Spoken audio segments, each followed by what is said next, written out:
Star Citizen has a war going on, and that's between the Carrack and the Odyssey Explorer ships, with people asking, is the Odyssey a Carrack killer, as Cloud Imperium sort of suggested on an Inside Star Citizen by saying, the Odyssey is a Carrack killer. Now, that was but the opinions of a single dev, and now we've had a lot more information on these ships. We've had a Q&A, and I want to discuss them in some detail, talk about what the Odyssey can actually do, what the Carrack can do, and how they compare. So, is the Odyssey a Carrack killer? Well, yes, in terms of most useful multi-role ship, but not necessarily in terms of exploration. Both ships are large exploration expedition ships, the Carrack being available in-game now, though not with all of its gameplay features yet, and the Odyssey being a concept ship with no date currently for completion planned. It's going to be at some point in the future, but we don't know exactly when.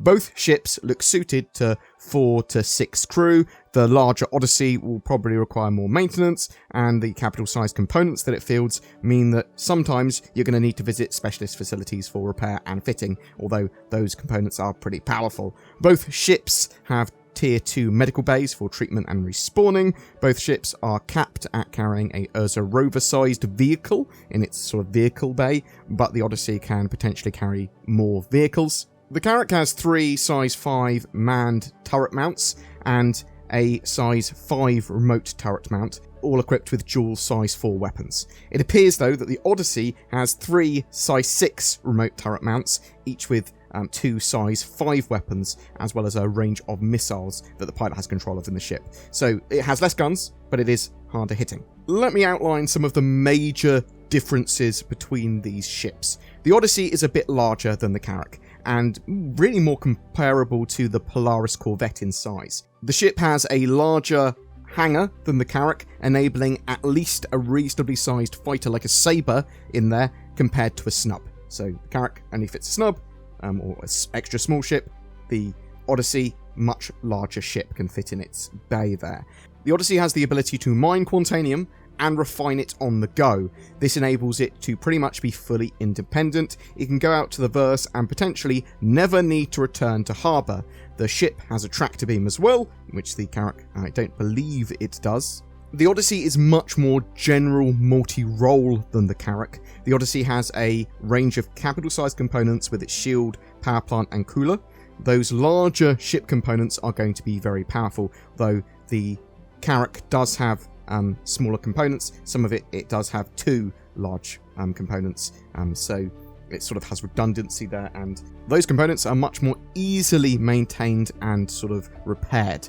On the other hand, the Carrack has exploration drones, although we're not 100% sure exactly how that gameplay mechanic's going to work. There might be some sort of like triangulation and moving them around the sort of system, similar to Eve, something like that. It might be something that we can take control of as well to actually go around and map places. They might be semi-autonomous. We'll have to wait for that gameplay, but it has exploration drones. It also has better scanners, especially for pathfinding and detecting points of interest, like jump points and wormholes, mapping them, getting that sort of information for sale, for your own personal use, whatever. It has more cargo space with almost twice the amount as the Odyssey has. The Carrack has plans for modularity in the future as well, and this is why I think it's a big winner. It has 3 cargo pods at the moment, so if you want to take away some of that cargo, you can potentially swap them out for other functions. We don't know what functionality that is going to give us, though. It could give us the ability to mine Quantanium and just go out like the Odyssey will be able to and just stay out there. It could give us a load of different other types of exploration equipment, more specialist equipment. It could have the same sort of modularity as the Endeavour, just in a much smaller size. The Carrack comes with an Urza rover and a Pisces snub as standard, so it's effectively, you get a lot more with the Carrack as sort of standard for its price. The Carrack also has dedicated repair facilities, though to what extent these are going to be useful remains to be seen, but I'm expecting the ability to fix components on the fly, literally components that you can fit in a little workshop that you could take out by hand or with a gravity tool. You put it on a workbench and actually fix it up or modify them. The Carrack has better armour and is based on military designs. It has a captain's quarters. The Carrack is still going to have an incredibly long range, even without the ability to refine quantum fuel on the go. That said, its future modularity may allow for the same, as I said earlier. So I do actually feel that there are some very specific role and gameplay choices going on with these ships. If you want a multi-role ship to fly around the verse with, you want to stay out in uninhabited systems for a long period of time, and you want to explore the universe at your own pace, never want to have to go back to a port if you don't want to. You can go to these really dangerous areas, you can stay out in these really dangerous uninhabited areas, or areas that don't have any sort of like official space stations or whatever, or any help there. Yeah, you can just go and have a look around with your mobile little space base. Then the Odyssey is almost certainly for you. If you want something more specialist for exploration, for scanning down points of interest, surveying, charting jump points, a ship that has drones and repair facilities, as well as having that future modularity that might allow for a lot more options, then the Carrack is your boy. Want a multi-role ship similar to the Odyssey, but more focused on combat, then actually you might want a Polaris. So there are other choices and options here based on what you want to do in-game. So let's summarise the Odyssey Q&A that Cloud Imperium put out and give it a bit more context. So what materials can the Odyssey refine? The Odyssey can refine quantanium and hydrogen into fuel. Its refinery solely exists to extend the ship's range, so refined fuel goes straight to the fuel tanks rather than the cargo bay. That means you're not going to be able to make bank from mining other resources, being able to mine quantanium for other purposes. There is no way to feed additional materials into the ship externally either, so you can't refine materials from other ships that they give you. So sort of bear that in mind. It is sort of focused on sustaining itself rather than anything else. Can the Odyssey refuel other ships? Only ships landed in its hangar can be refueled, and that's only via on-foot or manually refueling them. So there's going to be some form of manual refueling. You're not going to be able to sort of like have a specialist ship arm that comes out of the ship and then sort of fuels them like that. So you can't share that precious quantum fuel with other larger ships. What ships can fit in the hangar bay? So let me give you a few of them that will fit in there, and then you can sort of say, actually, it's quite big. So the Defender, Eclipse, Sabre, Hurricane, Prospector, pretty much any medium fighter, small specialist ship, and some heavy fighters can fit. However, ships like the Vanguard, or the Cutlass, or even the K2 Owl are too big. It's surprising the K2 Owl's too big, but it is an odd shape, I suppose. The Carrack can only really fit a snub or extra small ship there, but it's designed to have that Pisces snub. The Odyssey leverages a lot of Xi'an tech in its construction, and the main personal lift uses maglev or gravtech to sort of like assemble itself. The top hangar uses Xi'an tech as well to fold the roof door into a much smaller footprint than would typically be possible. The ship uses capital class components with size 4 shields, cooler and power plant. The ship has quarters for each of its crew, but no dedicated room for the captain. And I have seen some disparity between 6 and 7 crew for the ship. It looks like it's for 6 crew. However, although the Carrack's also for 6 crew, it does appear to me that the Odyssey would do better by having the higher end of that range. So really for the Odyssey, you want 6 people just to sort of maintain it and make use of all its facilities correctly.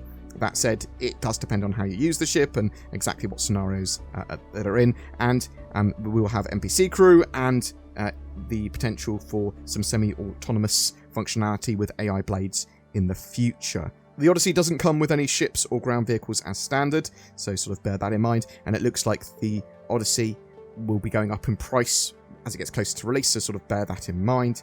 So how big is the vehicle bay? So not the ship hangar, but the actual vehicle bay on the Odyssey. So the ground vehicle area in the Odyssey is quite spacious and designed to carry vehicles the size of the Ursa rover.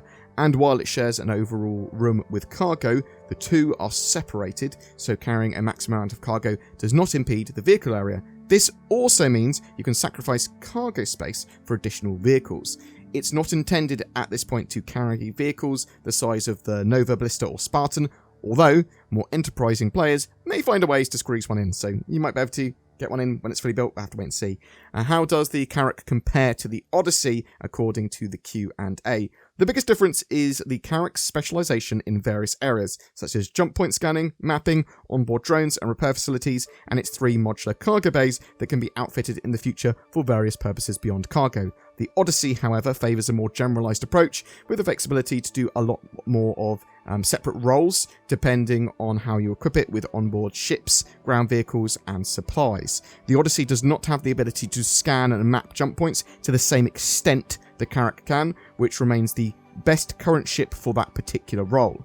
In general, all the ships will be able to detect jump points, so even your little tiny Aurora sort of will be able to, though the Carrack is simply better at doing it and from a much greater range. This appears very much to be the Carrack's strong suit, pathfinding and scanning. What ability for scanning does the Odyssey have then? Well, there are no dedicated rooms or specialist equipment as default. A lot of future exploration gameplay mechanics will be driven from stations, using MFDs, so the lack of a dedicated room doesn't stop the activity from happening. However, ships that have dedicated rooms for specific features will have buffs to their abilities as a result. If you want to improve the scanning functionality of the Odyssey, there are multiple ships that excel in that role that fit within the hangar, such as the Hornet Tracker and the Terrapin. For me, the Carrack is still at the top of the exploration pile. However, the Odyssey provides an interesting alternative from pure exploration. Also, I'd currently put the Odyssey top of the large ship multi-role pile, because it has a bit of everything. It's very generalized, and it's going to be great as a centerpiece to a small org, or a group of players that want to go, bam, let's just go out and do this. However, if the Carrack gets a range of new facilities as options with future modularity, then it's going to be really, really appealing, especially to me. Really love the idea of being able to outfit it for lots of different purposes, or a focused purpose. However, the larger hangar and the ability to make your own quantum fuel is pretty amazing for the Odyssey. I might just get both. Like, I've got a Carrack already. I was going to upgrade my character in Odyssey if I was convinced, but now I'm convinced I want both. Damn you, CIG! Boom. That's it for my comparison on those two ships. But what do you think? Do you prefer the Odyssey, or the Carrack, or even the Polaris? What do you think's the best explorer, and why? What modularity are you expecting in the future from the Carrack? Do you prefer smaller scale sort of exploration, or something like the Corsair? Do you think that's more suited to you? You're looking forward to that more? Have your fears about the Odyssey being a Carrack killer been alleviated and you go, actually, these ships are both very different? Or have you gone, no, the Odyssey is just power creep? Whatever your thoughts, I'd love to hear from you in the comments below. Ho ho ho, I'm a fat man with a beard, and I'm gonna sneak down your chimney and give you... NordVPN. That's right, I'm BoredGamer. I am that fat man with a beard. And it's Nordmas. So what do you want in your stocking for Nordmas, little Timmy? I want NordVPN, with its useful security, privacy and locational spoofing features. I also want a racing car set. Of course you do, but as I'm not sponsored by Racing Car Set, maybe you should shut your little mouth, Tim. Merry Nordmas! For December, we are giving away an Origin 400i with a Star Citizen game package and lifetime insurance. This is a luxury multi-role explorer ship for 1 to 3 players to run together. It's like a little yacht in space. All you need to do to be in for a chance of winning that is comment on any of my videos made during December. If you'd like to further support the channel, please consider clicking that join button underneath my videos. You can also become a Patreon or even donate. Thank you so much for watching. Please take care, and I'll see you in the verse.